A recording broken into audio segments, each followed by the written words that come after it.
বাংলা সাহিত্যের উজ্জ্বলতম জ্যোতিষ্ক স্বরূপ প্রখ্যাত কথা সাহিত্যিক বিভূতিভূষণ বন্দ্যোপাধ্যায়, যার লেখায় ফুটে ওঠে অভিনবত্ব, বাস্তবতার সাথে সাথে অনুভূতির নিগুড়তার এক দর্পণ। চলুন আজকে শুনে নিই সেই শ্রদ্ধেয় লেখকের অনন্য ভাবনায় লেখা একটি গল্প, প্রাবল্য। কথাটি শুনিয়া মন খারাপ হইয়া গেল। পাশের ঘরের বধূটির মেয়ের নাকি ভারী অসুখ। দিনদশ ধরিয়া লক্ষ্য করিতেছিলাম।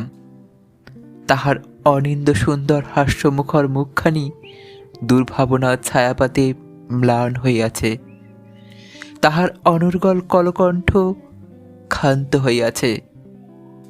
সে প্রভাত হইতে রাত্রি 12টা পর্যন্ত আমার স্ত্রীর সহিত কত অসংখ্য গল্প করিত, হাসিয়া হাসিয়া খুন হইত। আজ দীর্ঘ 5 বৎসর যাবৎ তাহাদের সহিত তাল রাখিয়া আমাদের নিঃসন্তান সংসার জীবন বহিয়া যাইতেছিল। রমার বয়স বেশি নয়, বড়জোর বছর 21 হবে। কিন্তু এই অল্প বয়সেই সে রীতিমতো পাকা গৃহিণী হইয়া উঠিয়াছে। তাহার কথায় এবং কর্মে সর্বত্র সেই আভাস পাওয়া যায়। রবিবারে দাড়ি কামাইলে নাকি শরীরের বৃদ্ধি কমিয়া যায়, বৃহস্পতিবারে আমিষ ভক্ষণ করিলে কোন এক দুষ্ট দেবতার কোপে পড়িতে হয়, ইত্যাদি অগণিত বিধিনিষেধের বেড়াজালে নিজেকে বদ্ধ করিয়া অতি সন্তর্পণে সে দিন গুনিয়া যাইতেছিল। 3 প্রাণীর সমবায়ে তাহার ক্ষুদ্র সংসার গড়িয়া উঠিয়াছিল। সে, তাহার কর্মব্যস্ত স্বামী ও স্বর্গের পরীর মতো ছোট্ট একটি ফুটফুটে মেয়ে। এখনো তাহার ঠিকমতো কথা ফুটে নাই। বয়স অতি অল্প বলিয়া টলিয়া টলিয়া চলিতে থাকে। কারণে অকারণে রাঙা ঠোঁট দুখানি কাঁপাইয়া হাসিয়া ওঠে। তাহার নামকরণ করিয়াছে কমলা, কিন্তু সচরাচর ডাকে কমলি বলিয়া।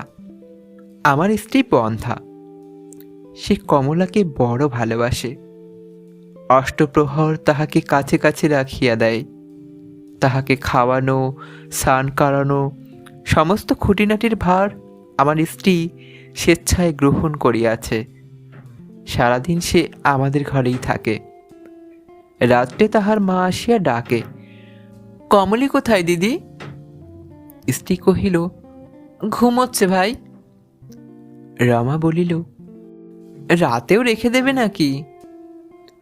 স্ত্রী কহিল, থাকতো যদি তো রাখতুম, কিন্তু ভাই রাত দুপুরে মার জন্যে যদি কাঁদে। রমা কহিল, অত আশকারা দিও না দিদি। স্ত্রী কহিল, আশকারা নয় ভাই, আশকারা নয়। তুমি ছেলে মানুষ, ছেলে মানুষ করার কি জানো? রমা খিলখিল করিয়া হাসিয়া উঠিল। কি মিথ্যুক গো তুমি! ছেলে মানুষ করা সব কিছু তোমার জানা আছে বুঝি? না জানি পেটের পাঁচটা হলে কি দেমাকি না হতো। স্ত্রীর মুখ মুহূর্তের জন্য পাংশু হইল। তাহার বক্ষ দলিয়া পিষিয়া একটা দীর্ঘ নিঃশ্বাস বাহির হইল। রহস্যের ছলে কথাটি মুখ দিয়া বাহির হইয়া আর একজনকে যে এরূপভাবে আঘাত করিতে পারে, রমা হয়তো তাহা জানিত না। ওই শব্দগুলি জোড়া দিয়া একটি যে বিশ্রী শ্রুতিকটু বাক্যের সৃষ্টি হইতে পারে, তাহা রমার অবিদিত ছিল। সে অপ্রস্তুতিতে পড়িল। আমার স্ত্রীর হাত দুখানি চাপিয়া ধরিয়া করুণ সুরে মিনতি করিল, রাগ করিলে দিদি, আমি না বুঝে একটা কথা বলে ফেলেছি। রমার কাতর মুখ দেখিয়া স্ত্রীর পাষাণ হৃদয় দ্রব হইল।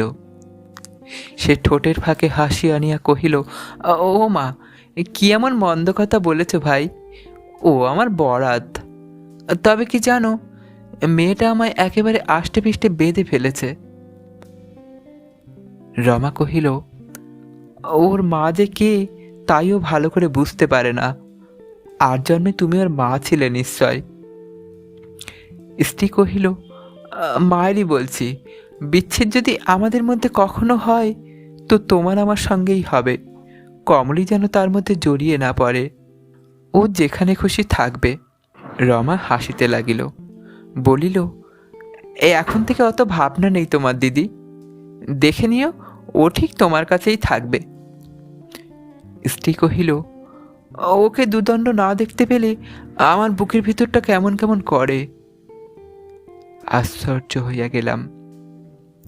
আমার স্ত্রী কিসের জোরে কমলিকে এমন নিবিড়ভাবে ভালোবাসিয়া ফেলিল, কেমন করিয়া দিনে দিনে পলে পলে তাহার ঊষর বাৎসল্যবর্জিত জীবন মরুতে স্নেহপ্রেমের বিরাট মহিরূহ সৃষ্টি হইল, কেমন করিয়া তাহার নিষ্ফল হৃদয় নিঃস্বার্থভাবে শতপ্রণোদিত হইয়া একজন অচেনাকে দুহাত দিয়া আঁকড়াইয়া ধরিল।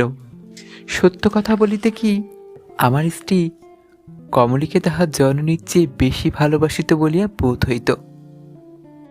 একদিন স্ত্রী কমলিকে কোলে শোয়াইয়া দুধ খাওয়াইতেছিল। তাহার মুখের মধ্যে ঝিনুক পুরিয়া কহিল, তুই দিন দিন ভারী দুষ্টু হচ্ছিস বাপু, বসে দুধ খেতে শিখবি কবে? আমি কহিলাম, শ্বশুর বাড়ি গিয়ে। স্ত্রী আমার প্রতি একটি বিলোল কটাক্ষ হানিয়া কহিল, তুমি থামো দেখিনি, দেখছিস তো কমলি, তোর জন্যে লোকের 500 কথা শুনতে হয়। দাও দেখি গামছাটা, মুখ হাত পা মুছিয়ে দিব। গামছা দিয়া কহিলাম, অতটা ভালো নয় সর। সর অর্থাৎ সরোজিনী আমার স্ত্রী। কহিল, মানে? মরিয়া হইয়া বলিলাম, যাই হোক, পর ভিন্ন তো আর কিছু নয়। আমার মুখ দিয়া আর কথা সরিল না, তাহার অবকাশও পাইলাম না। স্ত্রী তীব্র স্বরে প্রতিবাদ করিল, তোমার ওই এক সৃষ্টি ছাড়া কথা, দেখো ও অলক্ষণে কথা কখনো বলো না। আমার কমলিমাকে তুমি পর ভাবতে পারো, কিন্তু আমি পারি না, মরে গেলেও পারবো না। কমলি, তুই আমায় পর ভাবিস? কমলি নেহাত ছেলে মানুষ, সংসারের এইসব তীক্ষ্ণ বাক্যের অর্থ জানিত না। সে ফিক করিয়া হাসিয়া কহিল, ধ্যাৎ। সুতরাং আমার একটিও কথা বলিবার রহিল না। কমলাকে মধ্যস্থ করিয়া আমাদের দাম্পত্য জীবনে মাঝে মাঝে কলহ হইত।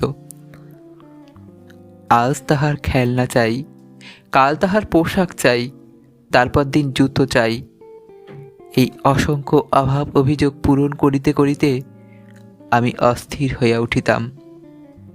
আমি মানুষ, অমন নিঃস্বার্থভাবে জানিয়া শুনিয়া পরের জন্য এতটা ত্যাগ স্বীকার করিতে রাজি নই।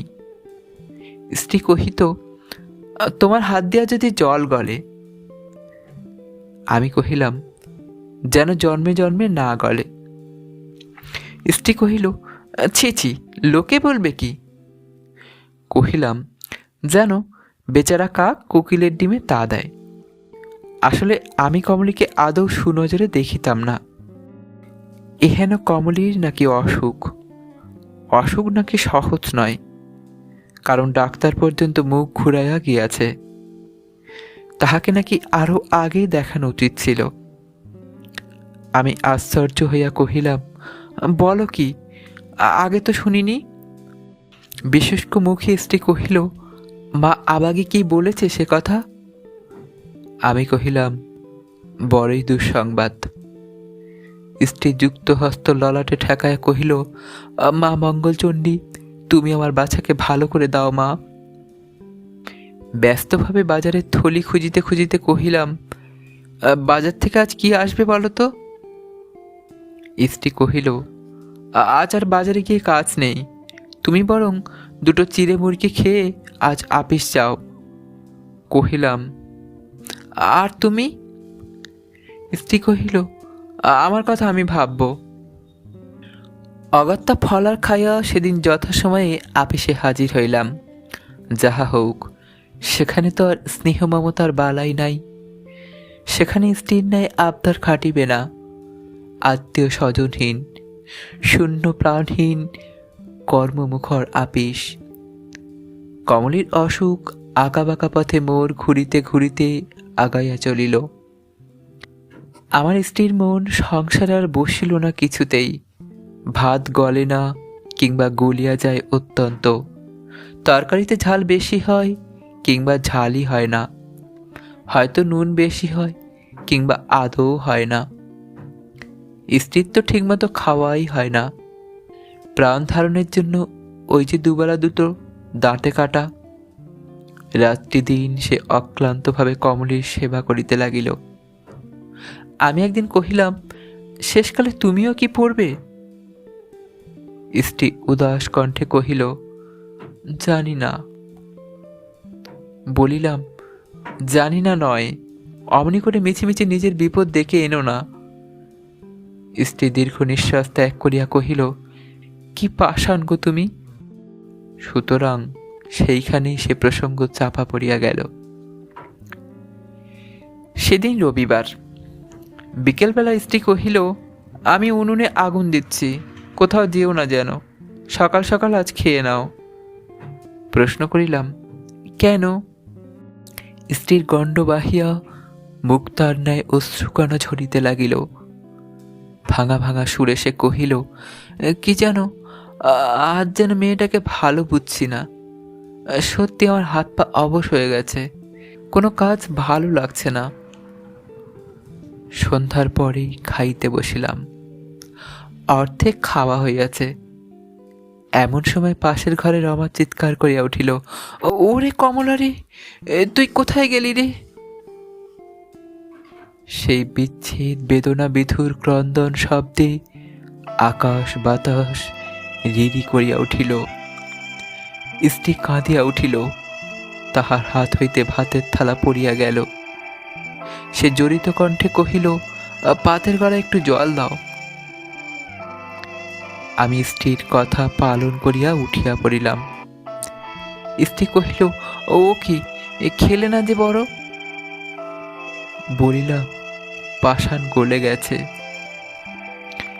স্ত্রী নিঃশব্দে গৃহত্যাগ করিল। পরেক্ষণেই মিলিত কণ্ঠে দুইজনে ঘোর রবে দিকে দিকে মৃত্যুর বার্তা পৌঁছাইয়া দিল। রমার স্বামী সমস্ত পুরুষত্ব ক্ষয়া ঘরের কোণে বসিয়া বারবার ডুকরা ডুকরা কাঁদিয়া উঠিতে লাগিল। আমি হেন নিষ্ঠুর ব্যক্তির চক্ষু যেন ছল ছল করিয়া উঠিল। কমলী এ মরজগৎ হইতে চির বিদায় গ্রহণ করিয়াছে। সহস্র ব্যাকুল আহ্বানে সে ফিরিয়া আসিবে না। একথা স্মরণ করিতে কোথা হইতে এক অনির্দেশ্য উদ্বেল বায়ুকুণ্ডলী পাকায়া পাকায়া ব্রহ্মরন্ধ্রের পথ বহিয়া আসিয়া মধ্য পথ হইতে কেন জানি ফিরিয়া গেল। আমার বুক কাঁপিয়া কাঁপিয়া উঠিল। ঘরের পানে চাহিয়া দেখিলাম, কখন 8টা বাজিয়া গিয়াছে। ভাবিলাম, সমস্ত কর্তব্য ভার আমার উপরেই ন্যস্ত হইয়াছে। আমি না করিলে কমলীর সৎকারের কোনো সম্ভাবনা নাই। কমলীর বাপের নিকট গিয়া বলিলাম, রবীনবাবু, আপনি একটু স্থির হন। স্থির হওয়া তো দূরের কথা, রবীনবাবু বালকের ন্যায় আমায় জড়াইয়া ধরিয়া আকুল হইয়া উঠিল। কি হবে দাদা? প্রবোধ দিলাম, আপনারা তো বিচলিত হলে চলবে কেন? আপনি পুরুষ মানুষ, জানেন তো ভগবান বলেছেন, জাতস্যহি ধ্রুব মৃত্যু। কথাটা নিজের কানেই যেন বিধিতে লাগিল। আমার কথায় কোনো কাজ হইল না। রবীনবাবু বিন্দুমাত্র তাহাতে কর্ণপাত করিল না। সুতরাং আমি লোক সংগ্রহের জন্য বাহির হইলাম। 9টার সময় ফিরিয়া সেই একটানা ক্রন্দন ধ্বনি শুনিতে পাইলাম। সে সুর করিয়া করিয়া পর পার্বতী বধির যাত্রীর নিকট অসংখ্য অভিযোগ। দেখিলাম, ইহার মধ্যেই আমার স্ত্রীর গলা ভাঙিয়া গিয়াছে। সে মেঝের উপর লুটায়া লুটায়া কাঁদিতেছে। ওরে কমলী রে, পর বলে কি এমন করে ফাঁকি দিতে হয় রে? আর রমা, তাহাকে দেখিয়া অবাক হইলাম। সে কমলের বুকের উপর পড়িয়া কাঁদিয়া কাঁদিয়া ক্লান্ত হইয়া পড়িয়াছে। তাহার কণ্ঠস্বর বিকৃত প্রায় হইয়াছে, তাহার চক্ষু দুটি ফুলিয়া রাঙা হইয়া গিয়াছে। পিঠের উপর জমকালো চুলগুলি লুটাইয়া পড়িয়াছে। স্ত্রী কহিল, বাচ্চার একখানা ফটো তুলে রাখো গো, তা না হলে আমি কখনো বাঁচব না। সুতরাং একখানি ফটো তোলা হইল। সেই নিমিলিত চক্ষু, বিবর্ণ মুখের বিভৎস ছবি। সঙ্গীতের মধ্যে একজন বলিল, ওইটুকু মেয়ের আবার ফটো তোলা কেন? স্ত্রী মেঝের উপর মাথা ঠুকিতে ঠুকিতে সুর সপ্তমে চড়াইয়া কাঁদিল, ওরে কমলি রে, তুই কেন অভিমান করে চলে গেলি রে? কঠিন মেঝের আঘাতে কোমল কপাল ফুলিয়া উঠিল। তাহার সেই অশান্ত ক্রন্দন, সেই আর্তনাদ যেন মর্তভূমি ত্যাগ করিয়া অন্তহীন ইথার সমুদ্র বাহিয়া স্বর্গের রুদ্ধ দ্বারে আঘাত করিয়া ইহজগতে ফিরিয়া আসিতে লাগিল। আমরা নিষ্ঠুরের ন্যায় নিজেদের কর্তব্য পালন করিতে লাগিলাম। রমার বুক হইতে তাহার প্রাণের পুত্তলিকে দুর্জয় বিক্রমে ছিনিয়া লইলাম। নিস্তেতন রমার শরীর স্পন্দিত হইল। সে কাতর ডাগর রাঙা চোখ দুটি তুলিয়া বিনতি করিল, না না না, আমি যেতে দেব না। মুহূর্তের জন্য আমার হাত অবশ হইল, সমস্ত কর্মশক্তি শিথিল হইল। ভবতারণ কহিল, সব মাটি করে ফেলেছ খুঁড়ো, পুরুষ মানুষের অত কোমল হলে চলে না। সর দেখিনি। রমা মাগো বলিয়া মেঝের উপর আছড়াইয়া পড়িল। আমার স্ত্রী ছুটে আসিয়া আমার পা আঁকড়াইয়া ধরিল, কোথায় নিয়ে যাচ্ছ সোনামণিকে আমার? আমি প্রাণ থাকতে যেতে দেব না, তার আগে আমার মরণ হোক গে। তাহার কথায় কর্ণপাত করিলাম না, অবকাশও আর ছিল না। সকলে এক বাক্যে স্বীকার করিল, হ্যাঁ, মার চেয়ে মেয়েটাকে বেশি ভালোবাসত সরোজিনী, আমার সহধর্মিনী। আঘাতটা নাকি তাহাকেই বেশি করিয়া হানা দিয়াছে। 7 দিন 7 রাত্রি ধরিয়া সরোজিনী একটানা সুরে শোক করিয়া চলিল। মুখে তাহার খাদ্য রুচিল না, রাত্রে ঘুমের ব্যাঘাত হইল। মধ্যাহ্নে সাংসারিক কর্মে অবহেলা করিয়া মাঝে মাঝে চিৎকার করিতে লাগিল। সেই ফটোখানি বুকে চাপিয়া কমলিকে কত রূপে কত ছলে এই ধরাতলে পুনরায় ফিরিয়া আসিবার জন্য অনুরোধ করিতে লাগিল। তাহার ক্লান্তিহীন শোকের গভীরতা দেখিয়া আমারই ভাবনা হইল। একদিন বলিলাম, সরো, তুমি একটা কথা শোনো। সে অশ্রু সজল চোখ দুটি তুলিয়া বলিল, কি? বলিলাম, নিজেকে তোমার বাঁচতে হবে, বলো, এমনই করে খাওয়া দাওয়া ত্যাগ করলে কি কমলি ফিরে আসবে? না আসতে পারে। সরোজিনী অসহায়ের মতো হতাশ সুরে বিষণ্ণভাবে বলিল, সত্যি আর সে আসবে না? বলিলাম, পাগল, কখনই কি কেউ এসেছে? তুমি জেনে শুনে এমন ছেলে মানুষের মতো কাজ করো। লক্ষ্মীটি, আমার কথা শোনো, দুটি খেয়ে নাও, কথার অবাধ্য হইও না। কত সাধ্য সাধনা করিলাম। আশেপাশের কয়েকজন প্রতিবেশী আসিয়া অজস্র সান্ত্বনা দিতে লাগিল। তখন স্ত্রী বহু কষ্টে জীবন ধারণের জন্যই যা দুটি অন্ন মুখে দিল। সরোজিনীর শোকাতিশর্যে সকলেই রমার কথা ভুলিয়া গিয়াছিলাম। কমলির বিচ্ছেদ বেদনায় তাহার যে 32 নারী মোচড়াইয়া অসংখ্য ক্ষতের সৃষ্টি করিতে পারে, যাহা কোনরূপ প্রলেপেই আরোগ্য হইতে পারে না, তাহা ভাবিবার আমাদের ফুরসত ছিল না। এই ঘটনার মাস 3 পর একদিন আপিস হইতে ফিরিয়া আমি স্ত্রীর পানে চাহিয়া অবাক হইয়া গেলাম। তাহার মুখ দুর্ভাবনায় শুকায়া এতটুকু হইয়া গিয়াছে। হাত মুখ ধুইয়া বসিতেই বলিল, একটা কথা বলি শোনো, হেসে উড়িয়ে দিও না। বলিলাম, কি কথা শুনি?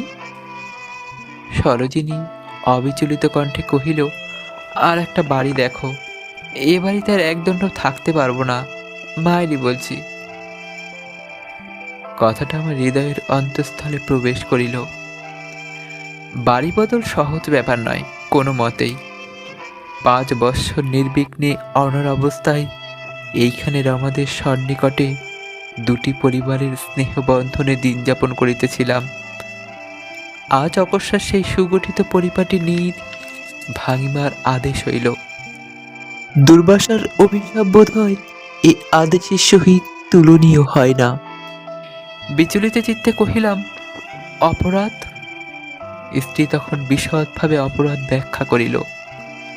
সে এক অভিনব অপরাধ।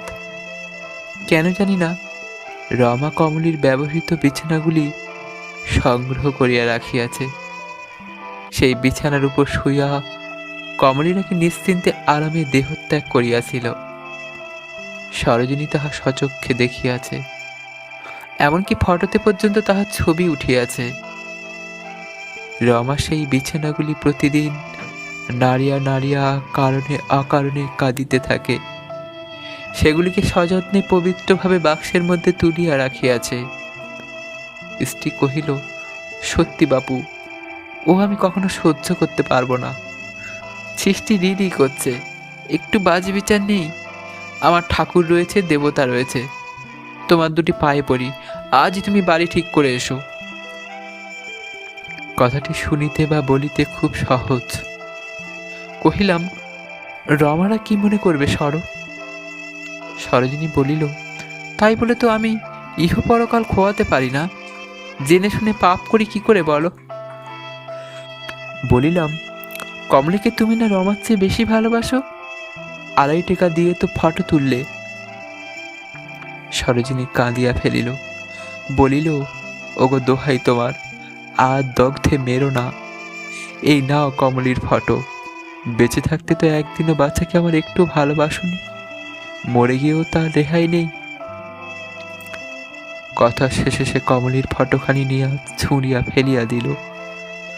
বাতাসে ভর করিয়া সেই ফটো দূরে উড়িয়া গেল। অগত্যা আমায় সে বাড়ি অচিরেই ত্যাগ করিতে হইল। রমাদের সহিত সকল সম্বন্ধ ছিন্ন হইল। জানিয়া শুনিয়া তো আর পাপ করিতে পারি না। আচার বিচার আগে না আগে ভালোবাসা? আশ্চর্য মানুষ।